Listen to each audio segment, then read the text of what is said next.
Welcome to our channel ClearNet with us. Today's topic for discussion is attitude and prejudice from Unit 6 Business Management and Human Resource Management. This topic is also useful for the students of MCOM and MBA. So before starting the channel, please ensure that you have subscribed to our channel and hit the bell icon to get notification every time a video is uploaded. You can email us at clearnetwithus@gmail.com and you can also follow us on our Facebook page. So let's start with the video. Attitude. अब attitude क्या होता है? हम बहुत बार बोलते हैं अपने friends को कि उसमें बहुत एटीट्यूड है या वो ऐसा है या वो ऐसा है, but what actually is attitude? So attitude is a way of thinking. It is a state of mind. State of mind का मतलब होता है मनोदशा. जैसे किसी का एटीट्यूड कभी बहुत बूस्टेड अप होता है, किसी का लो एटीट्यूड होता है, किसी का पॉजिटिव है, किसी का नेगेटिव है. तो एटीट्यूड जो है वो एक स्टेट ऑफ माइंड है. It is a set of thoughts और आइडियाज़ रिगार्डिंग सम टॉपिक. अक्सर ये देखा जाता है कि हम बहुत सी चीज़ों के लिए अपने कुछ थॉट्स डेवलप कर लेते हैं और वो कुछ भी हो सकते हैं, जैसे कि लोग हो गए, ऑब्जेक्ट्स हैं, सिचुएशंस हैं या कुछ भी. ये थॉट्स जो हैं वो पॉजिटिव भी हो सकते हैं, नेगेटिव भी हो सकते हैं. तो attitude basically is a way of seeing the things, कि हम चीज़ों को कैसे देखते हैं. ठीक है.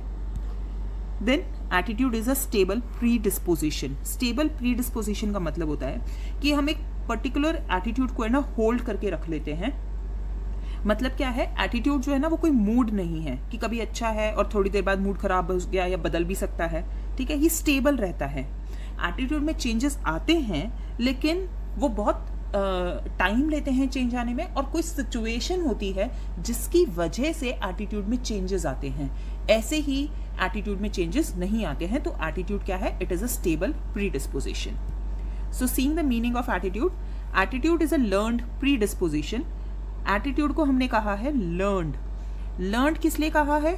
क्योंकि एटीट्यूड जो है वो सीखा, मतलब एक तरह से आप इनबॉर्न नहीं हो इस एटीट्यूड के साथ, ये आप ओवर द टाइम एक्वायर करते हो. प्रीडिस्पोजिशन का मीनिंग अभी हमने किया, to respond in a consistently favourable और अनफेवरेबल मैनर. जैसे मैंने अभी ऊपर कहा था कि एटीट्यूड पॉजिटिव भी हो सकता है और नेगेटिव भी हो सकता है with respect to a given object.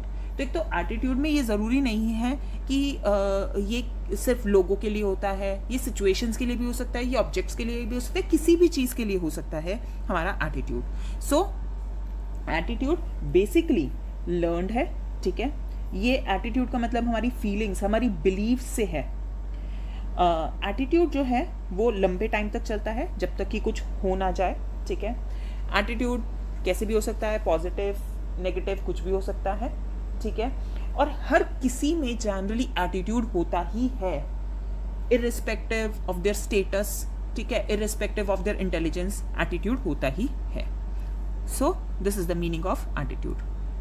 Next we have components of attitude. As you can see, there are 3 components of attitude: affective, behavioral and cognitive. इसको हम ABC model of attitude भी बोलते हैं. Now we'll see one by one कि ये क्या होते हैं. First we have affective component. Affective component में क्या आता है? The feelings, sentiments, moods and emotions about some idea, person, event और object. तो affective component में हम अपनी feelings की बात करते हैं कि हमें क्या लगता है. ठीक है. मेरी किसी चीज़ के प्रति क्या भावना है, उसकी हम बात करते हैं. और ये आइडिया, पर्सन, इवेंट और ऑब्जेक्ट किसी के लिए भी हो सकता है. ठीक है. Next we have cognitive component. Cognitive हमेशा हमारी सोच पर के बेसिस पर होता है. So the beliefs, opinion, knowledge और information held by the individual, कि मेरा क्या मानना है उस चीज़ के बारे में, मेरी नॉलेज है वो क्या कहती है, या मुझे उस चीज़ के बारे में कितनी इन्फॉर्मेशन है, वो हमारा कॉग्निटिव कंपोनेंट होता है. नेक्स्ट वी हैव बिहेवियरल और कॉग्निटिव कंपोनेंट. बिहेवियरल को हम कॉग्निटिव कंपोनेंट भी बोलते हैं. The predispositions to get on a favourable और अनफेवरेबल इवैल्यूएशन ऑफ समथिंग. अभी मैंने आपको प्री डिस्पोजिशंस का मतलब बताया था कि जब हम एक पर्टिकुलर एटीट्यूड को होल्ड करके रख लेते हैं, तो बेसिकली बिहेवियरल कंपोनेंट जो है वो हमारा बिहेवियर होता है, कि अब हमारा बिहेवियर उस चीज़ के लिए कैसा है. ठीक है. या हम क्या एक्शन लेते हैं उस चीज़ के लिए. तो ये हैं हमारे 3 components of attitude. Now let's see the examples of these components. First we had affective component, जिसमें हमने बोला कि हमारी फीलिंग्स हैं। तो example is I am scared of spiders. तो ये मेरी फीलिंग है कि मुझे स्पाइडर से डर लगता है, ज़रूरी नहीं है हर किसी को लगता है। So this is my feeling, इसलिए इसका एग्जाम्पल क्या है, I am scared of spiders. Then we have cognitive component. Cognitive component में हमने हमारी बिलीव्स की बात की है, हमारी ओपिनियन की बात की है। तो द एग्जाम्पल इज मेरा बिलीव है, मेरा ओपिनियन है that I believe spiders are dangerous. Then last we have behavioural और कॉग्निटिव कंपोनेंट। उसमें हमने कहा था हम जो एक्शन लेते हैं, जो मेरा बिहेवियर होगा, तो अगर मैं एक स्पाइडर देखती हूँ तो मैं चिल्लाऊंगी, so I will scream if I see a spider. ये मेरा बिहेवियर है, मेरा एक्शन होगा if I see a spider. तो ये हैं हमारे components of attitude. Now after attitude we have prejudice. Prejudice क्या होता है? प्रेजुडाइज का अगर मैं बेसिक मीनिंग देखूं तो प्रेजुडाइज हिंदी में प्रेजुडाइज का मतलब होता है पक्षपात, जब हम पक्षपात करते हैं। So see prejudice comes from the words to जज बिफोर, मतलब बिना सोचे समझे जब हम किसी को जज कर लेते हैं तो वो प्रेजुडाइज होता है। It is forming an unfavorable opinion or feeling about a person or a group of people without a full examination of the situation.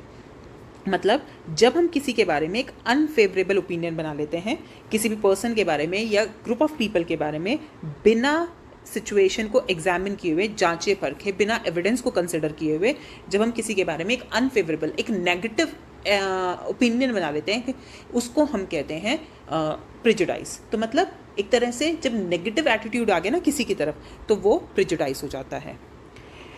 जो प्रेजुडाइज है वो अभी जो हमने कंपोनेंट्स किए थे उसमें से इफेक्टिव कंपोनेंट है प्रेजुडाइज।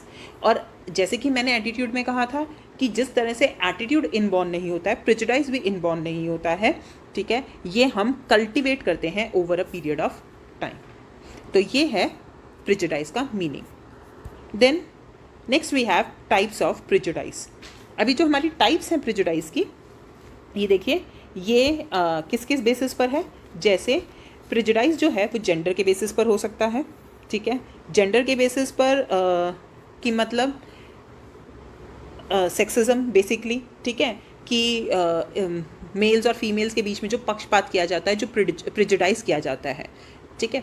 और ये जो है ऐसा नहीं है सिर्फ हमारा ऐसा मानना होता है कि सिर्फ विमेन के अगेंस्ट ही प्रेजुडाइज होते हैं हम, बट ऐसा नहीं है। मेल्स और फीमेल्स दोनों ही विक्टिम्स हैं प्रेजुडाइज के, ठीक है। जैसे हम बहुत बार मान लेते हैं women are not good drivers, ठीक है, तो ये प्रेजुडाइज है विमेन के against.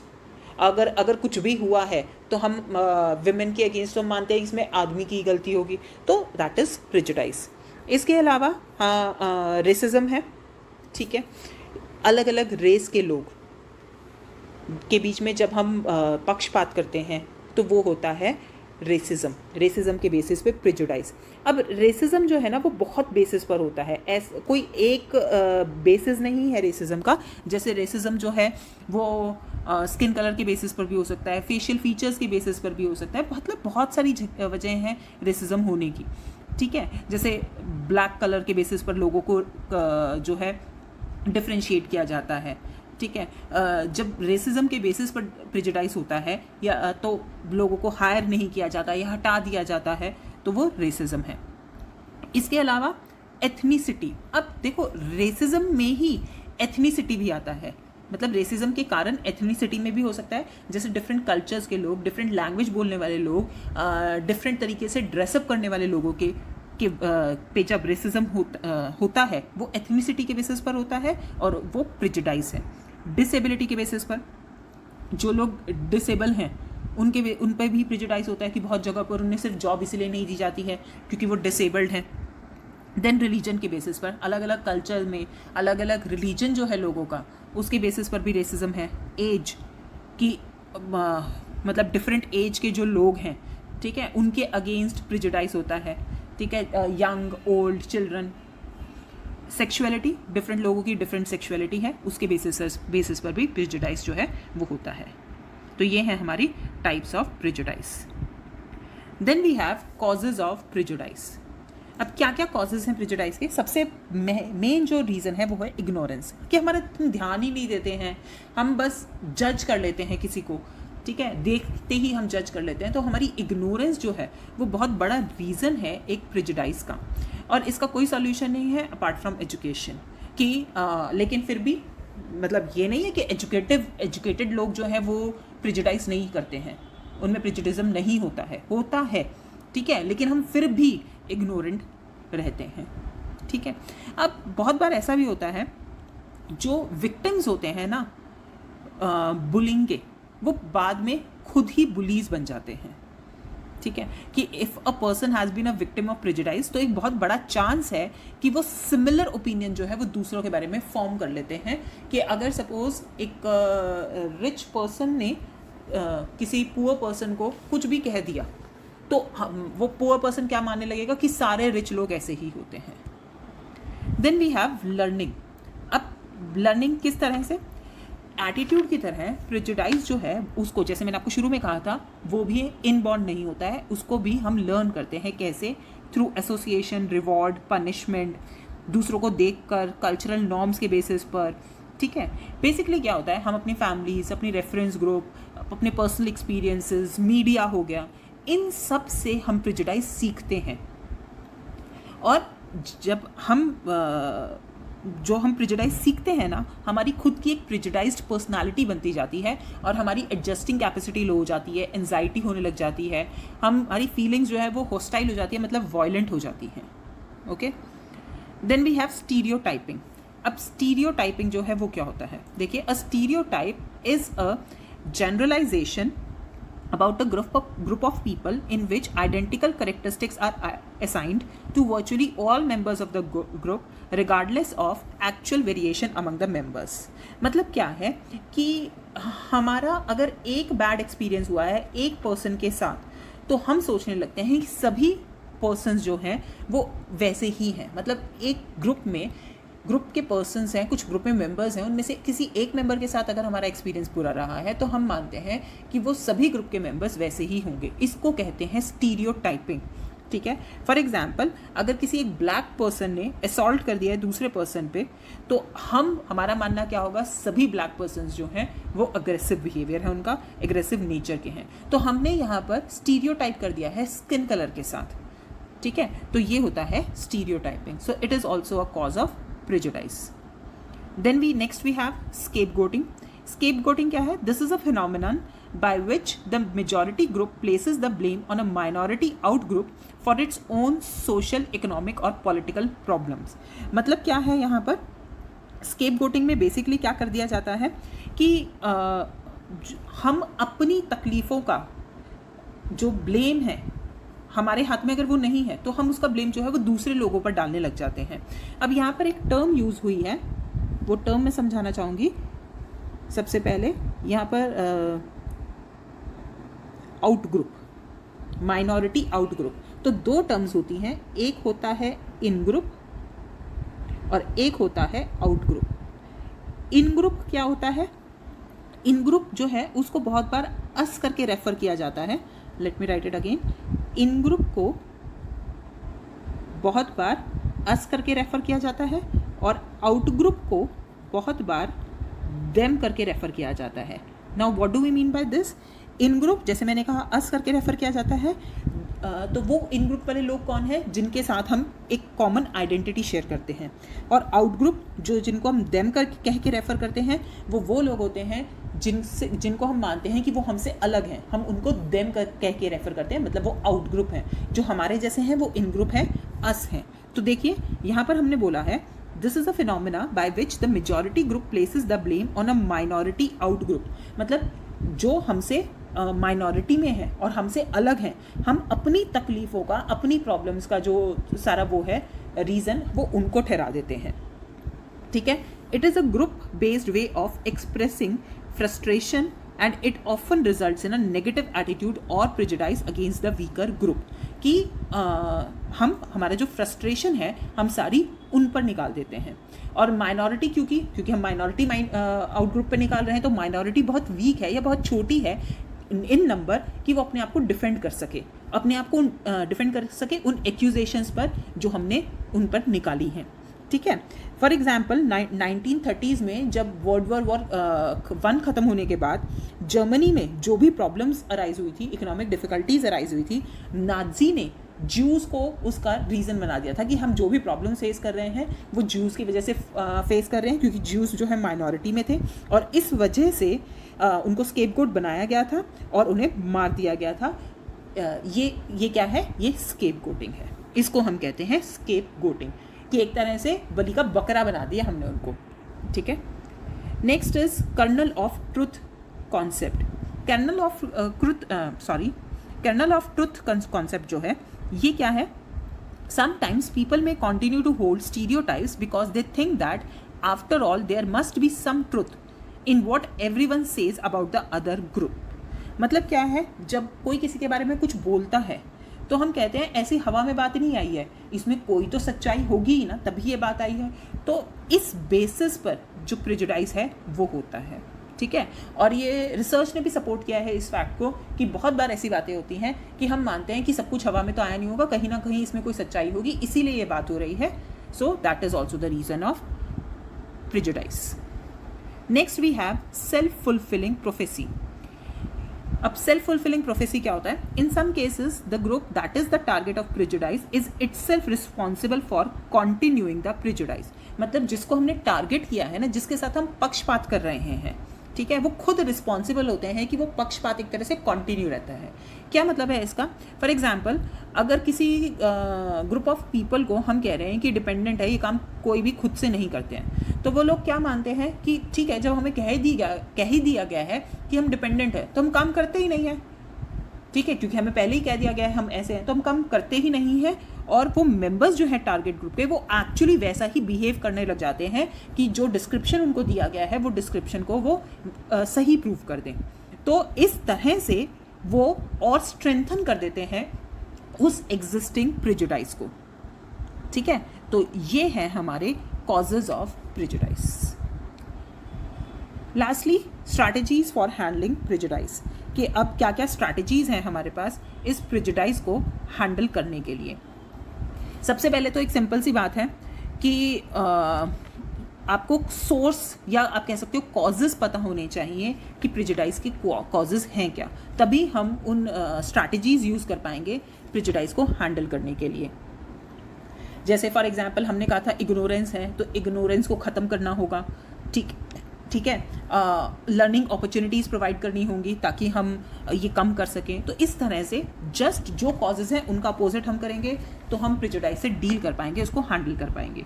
So first of all is education and information dissemination, कि आपको लोगों को एजुकेट करना होगा, इन्फॉर्मेशन स्प्रेड करनी होगी कि ऐसा नहीं है, ठीक है, कि हम स्टीरियोटाइप्स को करेक्ट कर सकें और प्रॉब्लम को सॉल्व कर सकें। जैसे यहाँ पर बोला गया है, for correcting stereotypes related to specific target groups and tackling the problem of a strong in-group biasness। अभी मैंने आपको इन ग्रुप का मतलब समझाया था, तो just you have to spread the information and you have to educate people so that prejudice can be handled. Next we have learning not to hate. Learning not to hate का मतलब यहाँ पर क्या है कि हमें जो है हमें डिस्करेज करना होगा किस चीज़ को? Transmission of bigoted views while encouraging more positive attitude towards others. सबसे पहले बाइगॉटेड का मतलब क्या होता है? बाइगॉटेड का मतलब होता है जब हम अनरीजनेबली अटैच हो जाते हैं किसी बिलीफ और ओपिनियन के, मतलब हमारे पास कोई रीज़न नहीं है लेकिन हम उस चीज़ को मानने लग जाते हैं और स्ट्रॉन्ग व्यूज़ हम उस पर बना लेते हैं, तो वो होता है बाइगॉटेड। तो हमने यहाँ पर क्या कहा है? Discouraging the transmission of bigoted views, मतलब जिसका कोई बेस नहीं है उन व्यूज़ को छोड़ना होगा हमें, और हमें पॉजिटिव एटीट्यूड दूसरों की तरफ डेवलप करना होगा ताकि इन व्यूज़ को हम छोड़ सकें, और इससे क्या होगा? प्रेजुडाइज जो है वो धीरे धीरे कम होने लगेगा, ठीक है। The next strategy is to increasing inter group contact. Increasing inter group contact के अंदर हम यहाँ पर कह रहे हैं कि जब आप इंटर ग्रुप मतलब ग्रुप्स के बीच में, लोगों के बीच में जब आप कॉन्टैक्ट इंक्रीज करोगे, मतलब आप जब डायरेक्ट कम्युनिकेशन करोगे, लोगों के बीच में से मिसट्रस्ट जो है वो ख़त्म होगा, ठीक है, और दूसरों के अंदर हम पॉजिटिव क्वालिटीज़ देखने लग जाएंगे, तो आप जो है वो प्रिजुडाइज को उससे हम ख़त्म कर सकते हैं। अगर हम दो ग्रुप के लोगों को आपस में मिलाएं, उनके बीच में बातचीत कराएं, ठीक है, वो दोनों एक दूसरे को जानने लगेंगे और उन्हें पता चलेगा कि वो कितने सिमिलर हैं एक दूसरे से, ठीक है, कि किन चीज़ों में वो हमसे सिमिलर हैं, किन चीज़ों में वो हमसे डिफरेंट हैं। और जब आपको वो सिमिलैरिटीज़ दिखेंगी ना, तो हमें वो अच्छे लगने लग जाएंगे। और इसका एक ही तरीका है कि आप कॉन्टैक्ट इंक्रीज़ कीजिए। लेकिन अगर हम चाहते हैं ये स्ट्रैटेजी सक्सेसफुल हो, तो उसके लिए ये कंडीशंस होना बहुत ज़रूरी है, पूरी होना बहुत ज़रूरी है। फर्स्ट ऑफ ऑल, जब दो ग्रुप्स की मीटिंग हो रही है तो वो एक कोऑपरेटिव मैनर में मिले, कॉम्पिटिटिव कॉन्टेक्स्ट में ना मिले कि हमें दूसरे को नीचे दिखाना है, इस तरह से नहीं, हमें आपस में मिलकर बातचीत करनी है, उस तरह से मिले। Close interaction between the groups helps them to know each other better, कि अगर दो लोगों के बीच में अच्छा इंटरेक्शन होगा तो वो एक दूसरे को और बेहतर तरीके से जानेंगे। And the two power groups are not different in power और स्टेटस, मतलब एक जैसे स्टेटस वाले लोग मिलेंगे, एक जैसी पोजीशन पे काम करने वाले लोग मिलेंगे, तो ज़्यादा पॉसिबिलिटी है कि हम प्रेजुडाइज को हैंडल कर पाएंगे और ज़्यादा सक्सेसफुल होगा उसको हैंडल करना। Then next we have highlighting individual identity rather than group identity. मतलब जब आप इंडिविजुअल आइडेंटिटी को हाईलाइट करोगे तो आप वीकन कर दोगे importance of group as a basis of evaluating the other person. जैसे मैंने भी आपको कहा था, एग्जांपल दिया था कि अगर एक पर्सन किसी ग्रुप का किसी तरह का है, तो हम मान लेते हैं कि उस ग्रुप में सारे लोग एक जैसे होंगे। तो जब आप किसी पर्सन को जानना चाहते हो उसके बारे में, तो उसकी हमें इंडिविजुअल आइडेंटिटी पे ध्यान देना चाहिए, ना कि उसकी ग्रुप आइडेंटिटी पे। मतलब ये सिर्फ और सिर्फ हम इवैल्यूएट करने के लिए कह रहे हैं कि जब आप दूसरे पर्सन को जज करते हो, उससे पहले सिर्फ एज एन इंडिविजुअल उस पर्सन को देखो, as a part of the group ना देखो, ठीक है। इससे क्या होगा, आपको उसकी सोशल आइडेंटिटी और उसके बारे में पता चलेगा, ठीक है, और आप प्रेजुडाइज जो है वहाँ पे हमारा कम हो जाएगा। देन नेक्स्ट पॉइंट है resetting the boundary between us and them. तो अभी मैंने आपको बताया था अस कौन है, इन ग्रुप है। इन ग्रुप मतलब जो लोग एक जैसे हैं, जिनमें कॉमनैलिटी है। देम आउट ग्रुप है, जिन लोगों को हम डिफरेंट मानते हैं, ठीक है। तो हम क्या कह रहे हैं, ये जो हमने बाउंड्री क्रिएट कर रखी है ना आपस में अस और देम की, हमें उस बाउंड्री को रीसेट करना होगा, उसका रीकैटेगराइजेशन करना होगा, ठीक है। और मतलब क्या है यहाँ पर, हमें उसका रीकैटेगराइजेशन करके हमें अस देम में ना वो अस बनाना होगा, उन सबको अस और देम में ना डिफ्रेंशिएट करके अस बनाना होगा, कि वो गैप कम करना होगा हमें उनके और अपने बीच में, जिससे कि हम प्रेजुडाइज को कम कर सकें, ठीक है, हम इस बाउंड्री को शिफ्ट कर सके। और वो कैसे हो सकता है, जब आप प्रोसेस यूज़ करोगे रीकैटेगराइजेशन का, जहाँ पर आप बाउंड्रीज को रिड्यूस कर रहे हो, ठीक है। सो जब, और ये भी तभी होगा जब लोग जो है आपस में इंटरेक्ट करेंगे ज़्यादा से ज़्यादा, तभी वो बाउंड्रीज जो है धीरे धीरे कम होने लगेंगी, अदरवाइज ये बाउंड्रीज कम नहीं होंगी। So these are the strategies for handling prejudice. Before coming to an end of this topic, एक छोटा सा क्वेश्चन है कि क्या अब हम कह सकते हैं आर प्रेजुडाइसेस एटीट्यूड्स, कि क्या पक्षपात हमारा रवैया है? तो exactly the answer is yes. Attitude जो है उसमें इन्वॉल्व है प्रेजुडाइज, जहाँ पर हम लोगों को प्री जज करते हैं बिना एक अनबायस्ड कंसिडरेशन दिए हुए, ठीक है, बिना किसी एविडेंस के। अगर हम किसी भी पर्सन के अगेंस्ट प्रेजुडाइज्ड हैं, जो सपोज उसने कोई क्राइम कमिट किया है, तो हम हमेशा ही उसको गिल्टी मानेंगे। हम कभी भी उसको ये एक बेनिफिट ऑफ डाउट नहीं देंगे फ्यूचर में भी कि उसने, हो सकता है ये आगे जो काम कर रहा है उसमें उसकी कोई गलती ना हो या उसने कुछ गलत ना किया हो। और प्रेजुडाइज को ओवरकम करने का तरीका क्या है? एजुकेशन है, नए लोगों के बारे में नई बातें समझना, उनको देखना अलग अलग तरीक़ों से। और उसके लिए ज़रूरी है कि हम उनके साथ कम्युनिकेट करें, उनके टच में रहें और उनको एज एन इंडिविजुअल देखें, ना कि एज एन आउटसाइडर, ठीक है। आउटसाइडर्स और स्ट्रेंजर्स की तरह हम उन्हें ट्रीट ना करें। तो ये था हमारा topic attitude and prejudice. Hope this topic is clear to you. अगर आपकी कोई भी क्वेरी है तो आप नीचे कमेंट बॉक्स में टाइप करके हमें बता सकते हैं। और लास्टली, अगर आपने अभी तक हमारे चैनल को सब्सक्राइब नहीं किया है तो प्लीज़ सब्सक्राइब कीजिए, वीडियो को शेयर कीजिए, वीडियो को लाइक कीजिए। और अगर आप किसी और टॉपिक पे वीडियो देखना चाहते हैं तो वो भी आप कमेंट बॉक्स में टाइप करके बता सकते हैं। तब तक के लिए हैप्पी लर्निंग। Thank you.